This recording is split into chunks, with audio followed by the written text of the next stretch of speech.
ఎన్నో అప్పులతో వచ్చావు, భయంకరమైన అనారోగ్యంతో వచ్చావు, కుటుంబంలో నెమ్మది లేదు, సమాధానం లేదు, వ్యాధులనే కాల వ్యాధులు, బాధలనే కాల బాధలు, ఇబ్బందులనే కాల ఇబ్బందులు. నీకంటే చిన్నవాళ్ళే నీకు నవ్వుతున్నారు.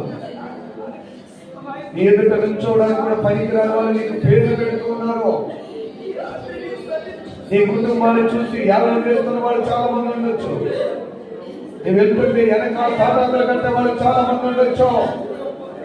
నీ గురించి చెత్తగా మాట్లాడే వాళ్ళు చాలా మంది ఉండొచ్చు. అన్నాను అందరూ కొట్టాలు అన్నారు. ఏ స్థలంలో అన్నాను అవమానపరిచారు. ఆ దేశం అంతా కూడా అమ్మ అని పిలిచేలాగా దేవుడు చేశాడు. ఒక వ్యక్తితో కాదు, దేశమే అమ్మగారు అని పిలిచేలాగా దేవుడు చేశాడు. ఈ రోజు నీ తీర్మానం కూడా నిన్ను అవమానపరిచిన వారు, నిన్ను నిందించిన వారు, నిన్ను దూషించిన వారు, నీకు తాతాకులు కట్టిన వాళ్ళే నీ దగ్గరికి వచ్చి నిలబడేలాగా చేసే దేవుడు.